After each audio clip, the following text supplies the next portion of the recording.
actually tasked by the expanded committee to share its comments on the estimates of revenue as well as expenditure for the financial year ending 31st December 2024, which is basically the 2024 national budget. And I must mention that we are all aware that the budget is actually accounting about 177.89 billion kwacha. And of this, majority of it is going to be financed through domestic revenue, looking at both tax and non-tax measures. So government has actually increased the share of budget that's going to be financed through domestic revenue from 66.7% in the 2023 budget to about 79% in the 2024 budget. And we've also seen that there's been a reduction with regards to foreign financing as well as domestic financing. Also bear in mind that this is the second budget that we're having following the IMF extended credit facility and also the debt restructuring that the government actually achieved in June of this year. So when we're looking at the budgets in line with IMF conditions, majority or some of the conditions that are there is to increase domestic resources or domestic resource mobilization, and also to reduce on the dependence of financing through domestic borrowing as well as external borrowing. And even as we are going through, we've actually seen that there's been progress that has been made in light to this. So when it comes to the expenditure by function indicated, before I get into the actual areas that were asked to comment by PMRC, I just want to mention the fact that the general public service component of the budget has actually been reducing, and the majority of this is as a result of the debt restructuring that we had. So we've actually seen that there's been a reduction with regards to the general public service from about 39% of the budget in 2023 to about 33% of the budget in 2022. But also not to say that it's actually quite high, also given the fact that government still has to dismantle domestic arrears, and which also makes up a large component of the general public service. But nevertheless, we've seen an increase to the other functions, expenditure by functions, that's economic affairs, education, health, defense, social protection, environmental protection, as well as recreation, culture, and religion. So this is also in line, maybe also looking at the increase in certain social sectors such as health, education, and social protection. It's also in line with the IMF conditions of increasing social sector spending, and we've seen within the 2020, from the 2022 budget to the 2024 budget, that there's actually been an increase with regards to that. So coming now to the first area that we'll be looking at, that the committee asked us to comment on, which is the implication of the 2024 budget on economic sectors. So that is mining, infrastructure, development, manufacturing, as well as employment. So I will begin by mining. We are all aware that the mining actually makes up majority of the country's GDP. About 70% of, about 10% of the country's GDP is actually from the mining sector, where about 70% of total export earnings are from the mining sector. So the mining industry is actually a major contributor to GDP as well as to export earnings. And when we're looking at our resource envelope for this year, we're actually looking at it in terms of 22% of GDP, of which about 10% of that will come from the mining sector. So it's actually quite a very key player within the economy. Then the mining sector is also the country's major economic activity, provides the country's major economic activities. Then it also contributes, it's a major contributor to foreign direct investment. And with regards to taxes, the mining sector contributes significant portion of the tax through corporate income tax. We also have mineral royalties, among other taxes that are remitted to the government. And one of the, maybe just looking at the challenges that the mining sector has been having over the years is that of the lack of geological information. And we've also noted that currently only 55% of the country has actually been geologically mapped. So we still, and although it has, we have actually acquired a target of 55%, we still not to say that the information that is there is quite old, as well as it's not of high resolution. So it actually makes it very difficult for investors to come in with regards to mineral exploitation as well as mineral exploration. And so the major contributor to the lack of information was inadequate funding to the Ministry of Mines and Mineral Development. And I think it's for this reason that the 2024 budget has actually allocated 160 million towards carrying out a high-resolution countrywide geophysical survey. And it's envisioned that this survey will actually provide adequate information that will look at, that will also determine where and when investors can actually invest with regards to time and resources, as well as how to unearth the targets as safely and efficiently as possible. So with this, we actually anticipate more mining exploration as well as more mining exploitation, and we also endeavor to see, or maybe going forward, we'll actually see more investment within the mining sector. And this is also following in line with government's pronouncement within the 2022 budget to actually increase copper production to about 3 million metric tons. And I think this is a step in the right direction, as there will be more opportunities within the mining sector, and also it has opened up possibilities for investors to come through and actually invest within the Zambian mining sector. And also, just as a way of improving on information, government is also going to use aerial surveys within the Copper Belt to northwestern, southern, western, as well as Copper Belt province. So we have noted that the use of aerial surveys will facilitate for the application of multiple mining applications such as inspection, surveying, as well as mapping. And also the use of aerial surveys is actually proven to be more secure as opposed to having physical surveys. So we also anticipate that this will also lead more to mineral exploration as well as exploitation. And the last component that was in the 2024 budget with regards to the mining sector is government's aspirations to introduce to Parliament for debate a bill to operationalize the Mineral Regulation Commission.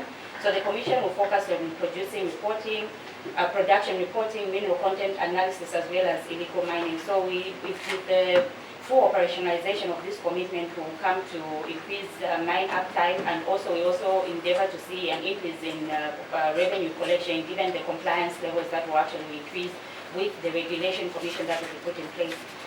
Coming to the manufacturing sector, I think the key component of manufacturing that was highlighted within the 2024 budget is that of multi-economic facility zones, as well as the key role that they play. So it has been noted that progress has been made with regards to establishing emphases, and these have actually attracted both local and foreign investors.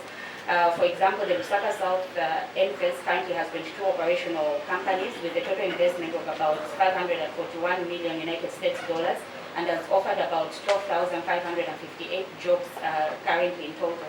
So government is pleased with the response of local entrepreneurs to the emphasis, and also going forward, in order to just reduce the cost of doing business, government has actually highlighted the need to address inadequacies in emphasis in order to make them more attractive. And some of the proposed measures that have been highlighted within the 2024 budget are to harmonize as well as reduce land rates. And government is also going to review the Employment Code Act as a way of trying to look at some of the tedious conditions within the code that are actually unfavorable to employers, and to see how best they can streamline immigration as well as work permits requirements. So with regards to immigration, I think for foreign investors, it's actually one of the major challenges that they face with regards to immigration as well as work permits, where they are not having adequate expatriates coming in with regards to working in certain manufacturing areas. And so going forward, government has actually proposed that there will be at least a quarter of the people employed will actually be made up of expatriates. And so the more people that a company is going to employ, the more expatriates that a company can actually bring in. And so government is actually envisioning that this will also help to create more job opportunities for Zambians as well. Then moving on to infrastructure development, I think there are quite a lot of pronouncements that were made with regards to improving infrastructure development in various sectors such as agriculture. We look at it in terms of tourism, and so just maybe to just highlight some of the major infrastructure development that are going to take place. So government has increased CDF to about from 23.8 million per community to 30.6 million, which will actually help to promote development of community infrastructure such as roads, maternity wings, and health courts as well as schools. Then government also announced its aspirations in the 2024 budget to improve air transport to ensure that Zambia becomes a regional air hub. And so we've actually seen that there's been an allocation that has been earmarked for rehabilitation as well as upgrading of Mansa, Mbala, Mongo, as well as Solwezi airports, and also the development of Chinsali, Choma, and Kasaba Bay airports. And also in line with this, with regards to the tourism sector, I think one of the challenges that the sector was facing was that of inaccessible as well as poor infrastructure. And under the Green Resilience as well as Transformation Tourism Development Project, government has allocated 100 million United States dollars to upgrade infrastructure as well as improve air and road connectivity to several tourist destinations. Then with regards to road development, I think for the very first time, government will implement at least 5 public-private partnerships with regards to the road sector. So this will also help to reduce the cost on government, and will also help to facilitate development. Then the other notable infrastructure development that we can actually highlight is with regards to the farm block developments, where government has actually earmarked 300 kilometers of roads to be constructed, as well as 200 kilometers of pipelines to be constructed within various farm blocks, the operational farm blocks within Zambia. Then coming to manufacturing, we do note that the manufacturing sector through MPES will attract more investors, which imply more job creations. Like I earlier alluded to, that the various initiatives, incentives that have been targeted towards the MPES, as well as also creating more jobs. Then again, with the mining, within the mining sector, we also envision that with the country geophysical survey, will also come up with more exploration, mineral exploration and mineral exploitation, which will also create more job creation. Then the other line with regards to employment and how government endeavors to increase job creation is through the CDF. So we're looking at the utilization of the CDF will also maybe try and bring in more job creations through the construction of roads, accommodation facilities, health, as well as schools. So we're looking at the capital allocation towards the CDF for capital developments of capital projects that will also create more jobs. So that's also one of the lines in which the 2024 budget actually looks into the aspect of employment. Then within the education sector, government intends to recruit 5,400 personnel, of which 4,400 will be teachers and 1,400 will be non-teachers. Then in the health sector, government will recruit 4,000 health workers in order to improve the healthcare in Zambia. So I'll move to the second component of our submission, which is the fiscal framework as well as monetary policy, beginning with the fiscal framework. So we do note to say that government's primary fiscal objective is actually to decrease the budget deficit from 5.8% of GDP in 2024 to about 4.8% of GDP in 2024. And we actually have noted that this is actually an objective that is actually focused on macroeconomic stability as well as reducing the needs of extensive borrowing. Like I had mentioned at the beginning, to say that majority of the budget is going to be funded through revenue, tax and non-tax revenue, as opposed to external borrowing. So this is also in line with the government fiscal framework that it's actually going to incur. Then we do note to say that in order for us to actually government to meet its target of having 22% of GDP or 75% of the budget being financed through domestic revenue, it will actually facilitate for revenue collection, and this will actually be through various forms. There's one way in which government is going to actually seal up all tax books within ZRA. Then we've also noted to see that government also proposed to introduce an electronic invoicing system as an innovative response to some of the challenges that are faced by ZRA with regards to dealing with fraud. And we also do note to say that research has actually proven to highlight that Zambia accounts for about 65% of Africa's illicit financial flows, of which 80% is through copper. So going forward, there's need to actually mitigate illicit financial flows, which are actually quite negative, and also one of the ways in which government is going to do that is that it has actually joined the Global Forum on Tax Transparency and Exchange of Information, which demonstrates its commitment to combat tax evasion as well as illicit financial flows. Then government also plans to introduce the Unified Tax Administration Act and reward whistleblowers as a way of encouraging citizens to report tax-related misconduct. However, the success of such initiatives will actually be dependent on effective implementation as well as safeguarding, as well as measures to safeguard as well as protect whistleblowers. So coming to the monetary policy, high inflation actually disrupts business planning and raises the cost of finance and undermines the provision of credit as well as promotion of investment. And we have noted already that inflation has actually been quite high with the country, and maybe the last rates currently were at about 12%. Inflation is about 12%. But nevertheless, in the 2024 budget, one of the macroeconomic indicators that were put across is to maintain inflation within 6 to 8%. And in so doing, the various methods that government has actually put through as a way of reducing inflation, one of which is the the monetary policy rate, which is also quite key to achieve inflation targets. So this rate is usually adjusted to influence the overall money supply in the economy. And we do note that the higher rate can actually reduce inflation by making borrowing more expensive as well as slowing down spending. But however, the challenge that we've been having with implementing the MPR is that part of the inflation is as a result of food inflation, and this is as a result of increased food prices. So in as much as government might employ the monetary policy rate, it doesn't have that much effect when it comes to tackling food inflation. So going forward, I think it's very imperative that we also increase productivity within the agriculture sector, as well as ensuring food security. And I think one of the measures is that of allocating about 1.7 billion towards FRA in order to obtain strategic food reserves. So one of the challenges that we had with food inflation is that of milling meal prices, and that is because briefcase buyers were actually buying our maize whilst it was still green, and also the fact that the maize has actually become of high demand within the region, which has also inflated prices. So with the investment in FRA, we do envision that the FRA can actually enter early into the farming season and obviously collect more strategic reserves. And it's actually been mentioned that millers who actually obtain their maize from FRA will also have to produce it at a lower price as compared to those who will not access the maize at a lower price from FRA. So those are some of the measures that have been put in place with regards to monetary policy rate, ensuring that there is that of the review of the monetary policy rate and also bringing in other aspects that can help to reduce food inflation. Then coming on to the macroeconomic fundamentals, begin by giving an overview of the global and domestic growth rates.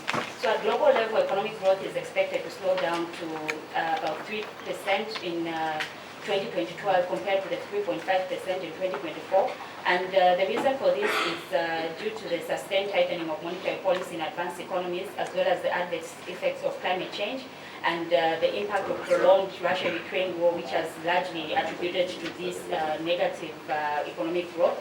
And we do note that the consequences of the weak global economy is that during the first 9 months of 2023, commodity prices actually traded downwards. And one of the highlights that we can look at is the issue to do with copper prices, which actually declined to an average of about 8,500 United States dollars per metric ton from about 9,000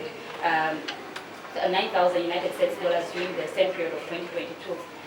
So the downward trending of copper has actually, on international prices, has actually entailed reduced export revenue. Like I mentioned, the copper exports actually make up 70% of revenue.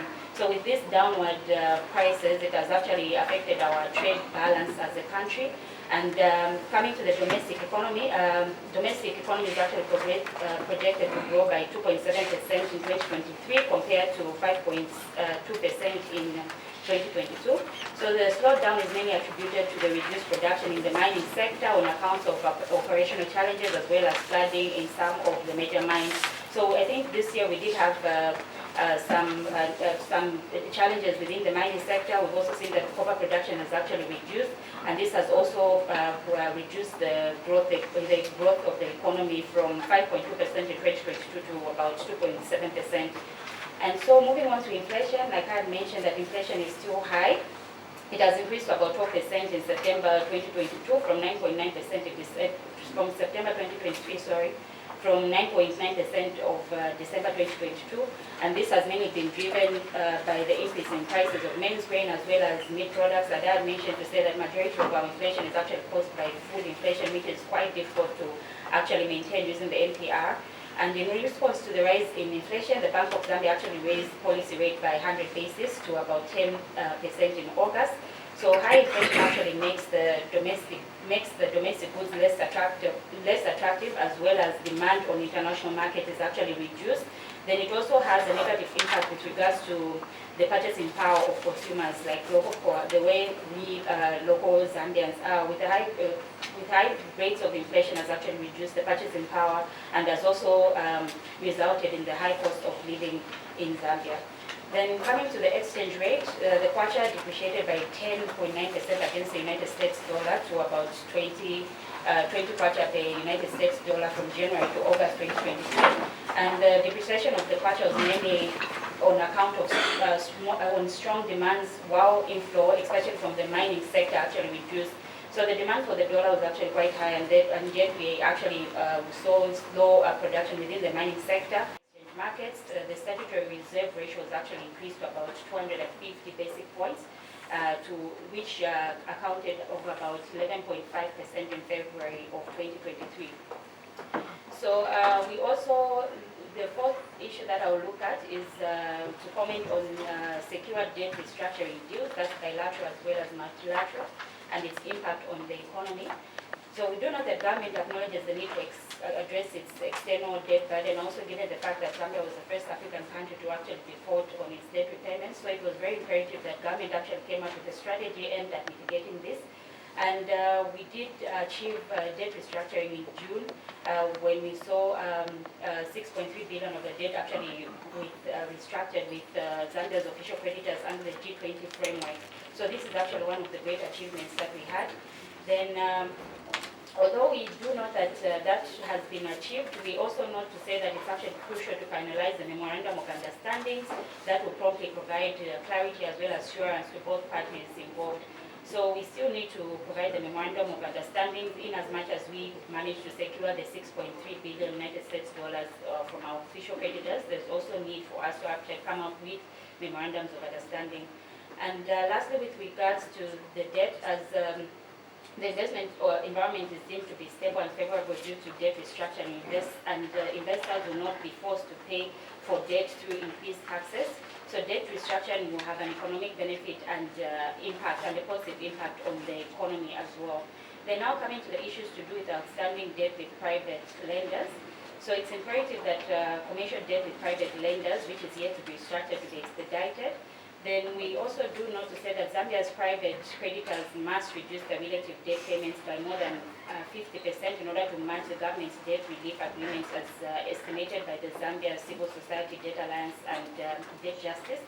Then a further 6.5 billion United States dollars in debt owed to bondholders, that's Western banks and Chinese private lenders, is still the subject of restructuring discussions that is going on with the Ministry of Finance.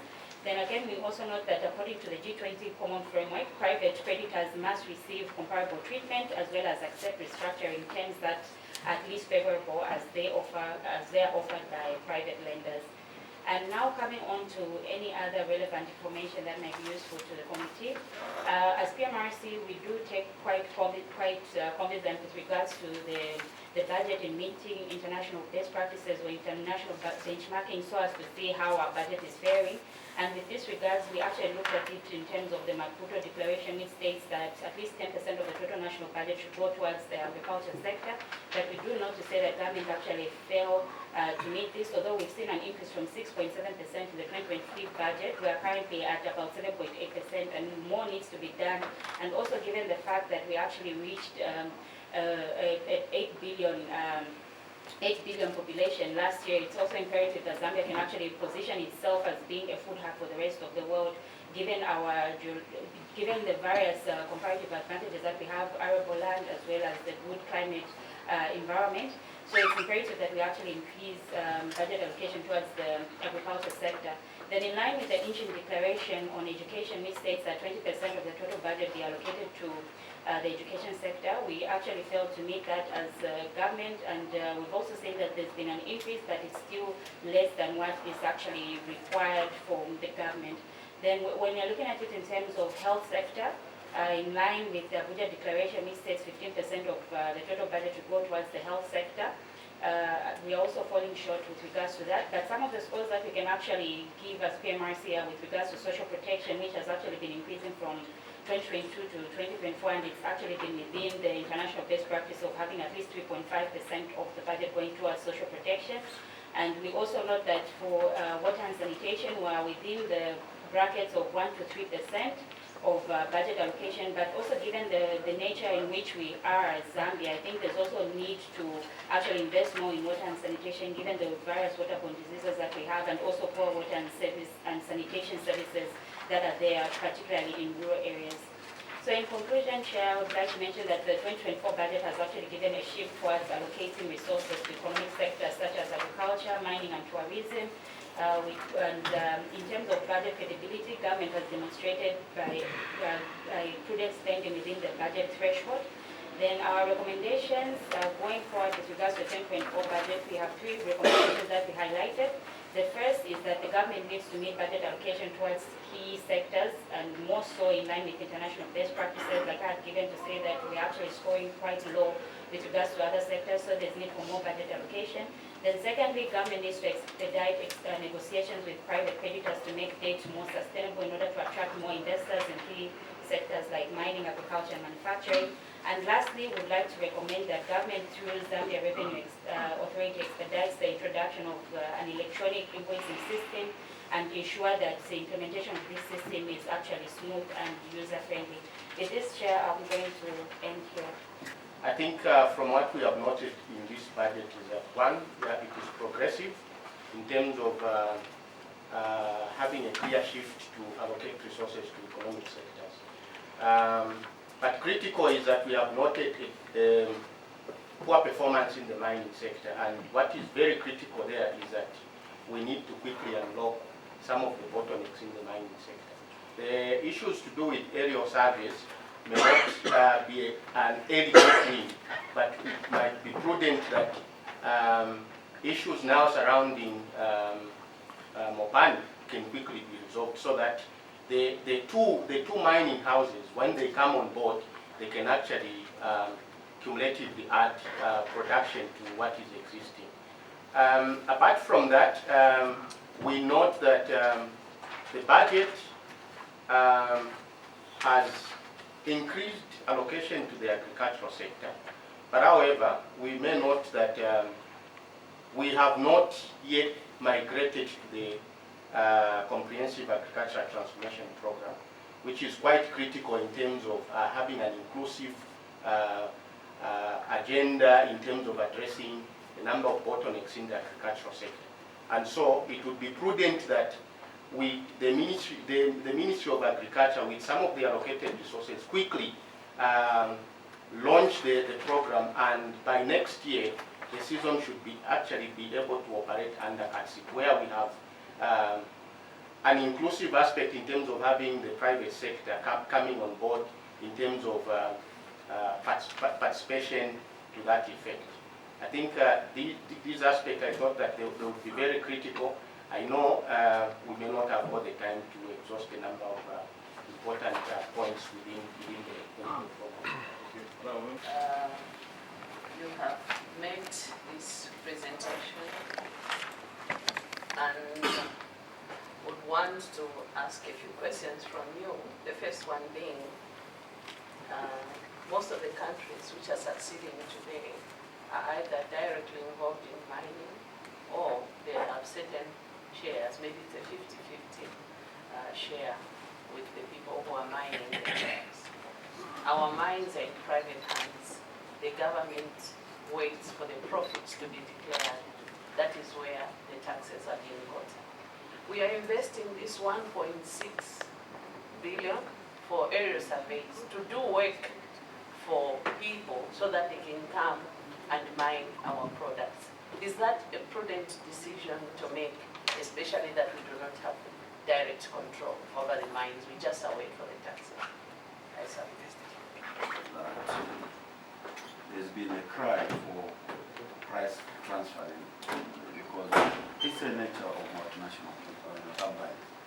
And the research has indicated that the countries like Chile, and of course even the US and China, and even the United Kingdom, even India, for them, even South Africa, for them to determine the true cost of mining, there is what is called the mixed economy. You see that there are certain mining firms that are all owned by the state. The other mining firms is where the state owns probably the larger percentage, so that you understand the cost component for the purpose of calculation. Zambia, the case is different. And a PRM, something like that, in your submission, I was a bit taken aback when you said Zambia has reached a debt restructuring. They've done a debt restructuring. When the Minister of Finance was making a budget presentation, he did state that they reached a common framework. Now it is the time for them to engage individual creditors for them to sign, so that, because the thing Zambia is benefiting now is a debt standstill. Now, as a researcher, with your submission that Zambia has attained a debt restructuring, maybe you can confirm among the official creditors, which creditor Zambia has signed a debt restructuring with, other than the common framework that was signed in Paris. Thank you, Honorable Chair. My question, Chair, it was asked by the Vice Chairperson on the issue of mineral royalty. I think I still also wanted to put the same question. On what have we done? Really, I think we have been seeing all along that the mining sector is not doing well, but that's where we make a lot of money. And there are some countries, I'll give an example of Botswana and Angola, which are doing very well. As researchers, what have we done to make sure that even in Zambia we can copy the model of Botswana and Angola, so that we can also start realizing profit from our minerals, unlike the situation which has been happening, okay, earlier on. Then, Chair, I don't know if you can allow me to ask this other burning question. The issue of meal, I think it's the talk of the day, and we do understand that meal has become extremely very expensive. As researchers, what have you done and what has it caused that meal? We know that yes, there is pressure right from our neighboring countries that they really want our maize here from Zambia or our neighboring countries. But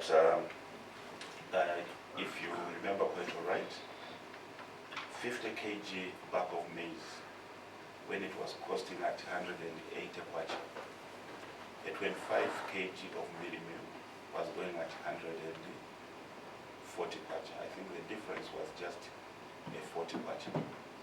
Now that the maize, okay, the maize price has been increased from 180 to 280. Yes. What do you think, okay, the cost of milling, okay, should be at a normal one, whereby each and every individual can accept the normal price, okay, without maybe really what can I use, you know?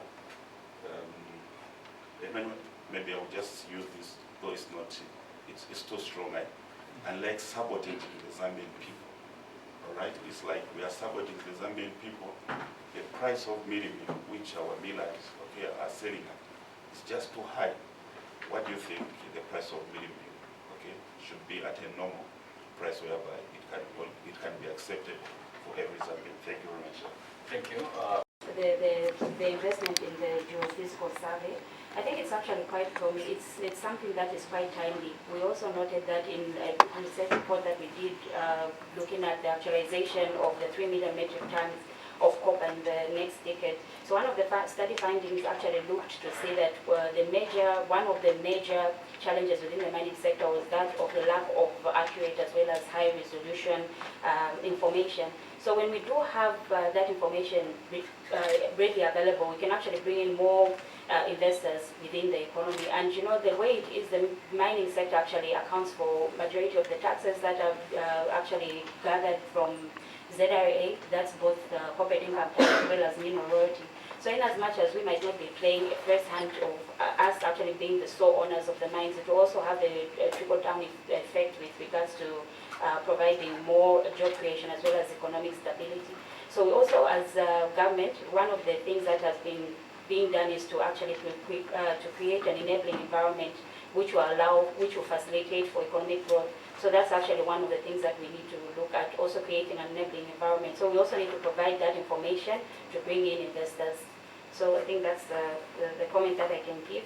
Then with regards to the issue that we mentioned in terms of the debt restructuring, so we do not to say that yes, we have under the G20 common framework, we have the $6.3 billion debt that was actually signed off, and one of our recommendations is actually to hasten the MOU signing. We also have noted that that is actually quite lacking, and it's actually something that's very prudent if we're actually to maintain our status quo. But nevertheless, the Ministry of Finance actually said that it's more or less of a done deal, but it's also imperative that we have the memorandums of understanding, and that's why we also listed it as one of our recommendations going forward. Then the issue to do with milling mill, of course we did note to say that the cost of production in the agriculture sector was quite high, especially for the last farming season.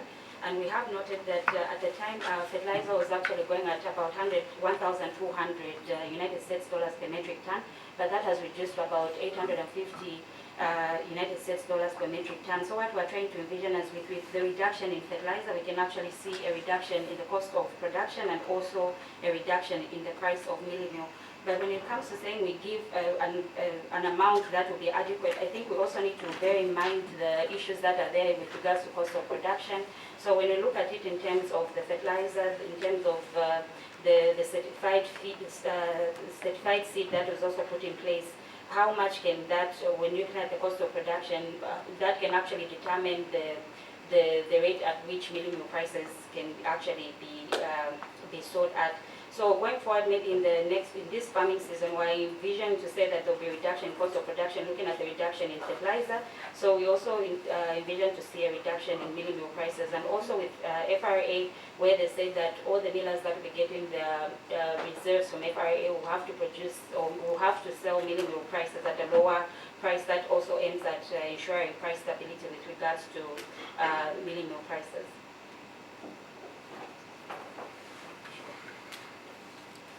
And then there was another question to do with mineral royalties and issues to sort of look at price transfers where India, China, and other developed countries, Chile, have been able to. They actually do have particularly 1 or 2 mines owned by the state for purposes of understanding taxation. And I think whilst this is quite important, it is very critical that if we are to do it, we have to do it in a very careful way that we do not handle it in a prolonged manner like what happened with the issue of KCM. For example, if KCM was to be solely owned by government, if the issues were to be resolved and allowed them to kickstart full production, probably we could have had benchmarking in terms of some of the issues to do with taxation and even some of the issues to do with leakages within the sector. But it was a little difficult because of the legal harm that was actually perpetrated the mine. And so this is quite also important, I think, going forward. We can actually look at that in terms of the Zambia Gold Mining Company. We can actually give it as a model to be able to understand the whole lot of the mineral value chain going forward. And then issues to do with mineral royalties. I think this is why we are having the Mines and Minerals Commission established. We have been at the center stage, I think, from the 2022 national budget, when we had a number of discussions with the Minister of Mines and Minerals Development to try and help them lobby for an increase in the budgetary allocation towards mines. And even some of these things that are happening, like the establishment of the Minerals and Mines Commission, these are part of the discussions that we had earlier on, to try and enhance capacity within the mining sector, as opposed to the sort of lean structure that they have had in the past. So that allows for that commission to be able to undertake a number of key activities that will facilitate for clear benchmarking of what really is economical in terms of what the mining houses will be able to pay.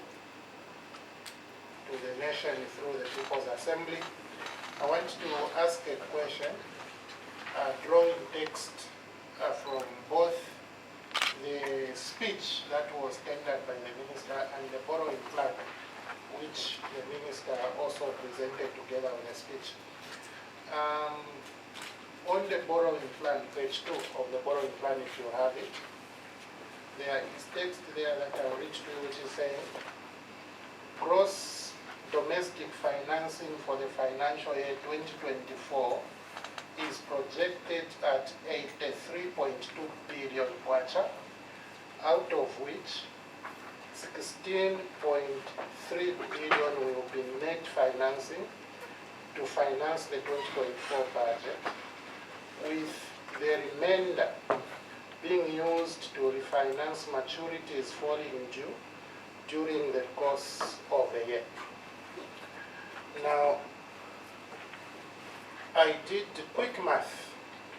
83.2 minus 16.3 gave me 66.9. So this 66.9 will be used to refinance maturities. The Minister of Finance borrows on a short-term and medium-term, sometimes long-term from the local market. We are unsure what instruments is going to borrow. More, one type more than the other. He didn't indicate, but what we know is that 83.2 will be borrowed and 66.9 will go towards refinancing.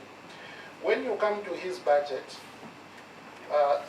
sheet, which is on page 32, on domestic debt, the payments going to domestic debt, the minister has said is going to pay 32.9 billion, not 66.9, but 32.9. My two questions. Why is the minister disclosing only 32.9 and not whatever it is plus this refinancing? Because I suppose this refinancing is also paying off debt. You borrow here to pay there.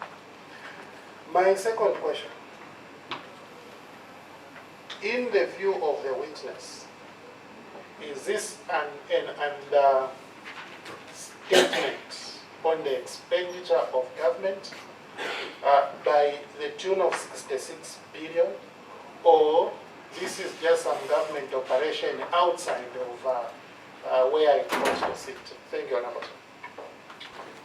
I think manufacturing has received a lot of incentives beginning from 2022. Even last year we saw more incentives were given to this industry.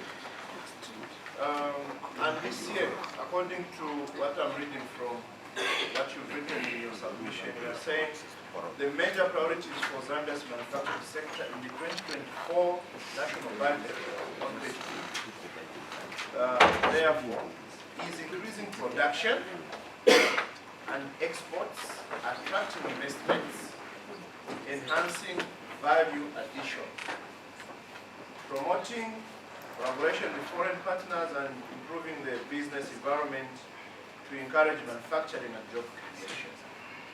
Right, we have those incentives which were given, and we've seen that the manufacturing industry is not growing. Having said so, you did indicate to us here that the monetary policy has been increased, isn't it, by 100 basis, meaning that we are squeezing those in businesses in terms of wanting to borrow. So how will this be achieved, the increase in production? Because people in manufacturing, they need to borrow with lower interest rates. So if the monetary policy goes up, it means that the interest rates will go high. And this will see, like you have mentioned, an increase already is there in what? In inflation. So how will this be achieved in 2024? Because I haven't seen where the minister has indicated how he's going to lower the borrowing rates and the monetary policy. How do you manage the manufacturing industry? Thank you, Honorable Officer. Thank you very much, Chair. I think mine is just two comments that I would really like you to give. Number one, it's based on your recommendation number 3, where we are talking of the Zambia Revenue Authority to expedite the introduction of the electronic invoicing system in order to increase revenue mobilization. As you initially said, the biggest key here to reduce borrowing is to increase revenue. What would be your comment, because ZRI talking about the issue of being exempted from the Data Protection Act, so that can enhance them, monitor the financial activities that individuals and corporate organizations could be doing. What would be your comment on that one?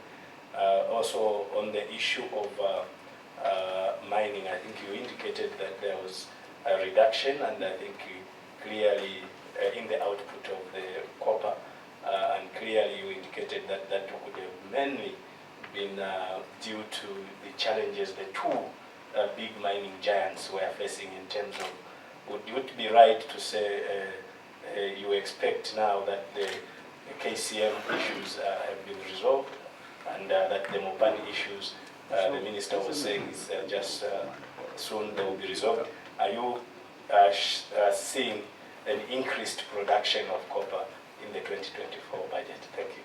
So with regards to the annual borrowing plan, we have noticed, and also looking at the calculations that have been given by the Honorable Minister, ideally the amount that was in the budget should have been the same as the amount that is in the annual borrowing plan. Unfortunately, we did not see this as PMRC, and I think there's room for us to interrogate these figures, and we'll ask the August House to allow us to further do our research and maybe make an amendment to our submission with regards to these disparities, as well as also consult from the Ministry of Finance the disparities that are actually there. So maybe, Chair, if we could make an amendment through the Office of the Clerk with regards to that. Okay. Then the second issue with... In fact, maybe before you move on that one, that's what I thought I totally agree. We need to do that amendment, and you'll be happy to receive before we wind up in terms of the city, considering that that is not part of the technical reference. But we need is very important to hear your views on that one, so we'll have it. Then the second issue is the issue of manufacturing, looking at it in terms of the high cost of borrowing. That is something that we've actually noted, even as we are doing our analysis of the MPR, because we've actually been following them quite keenly. We actually note to say that in as much as this might have a ripple effect with regards to inflation, it's actually making the cost of doing business high.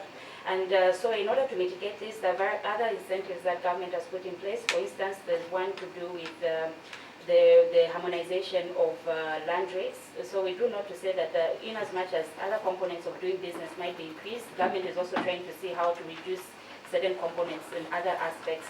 So for the reduction of land rates, we're actually trying to see the reduction in cost of doing business.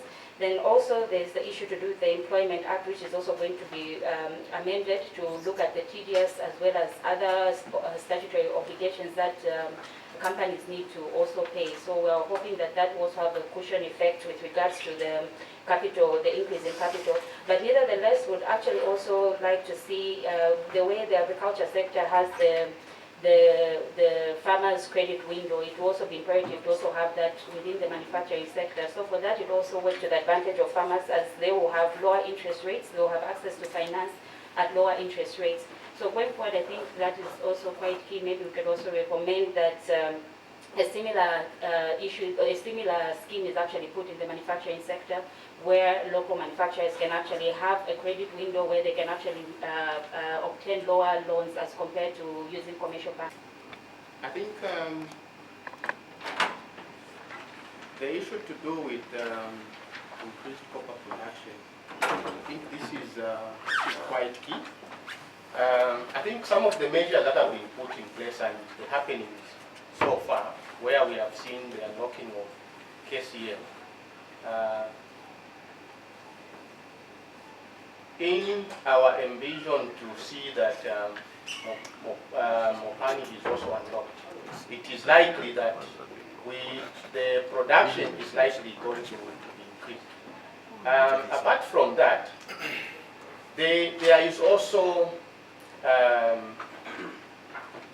a pessimistic idea that when we look at changes that were made in terms of incentives that were introduced last year, we also envision that we can actually have the mining houses responding in terms of more investments in the sector.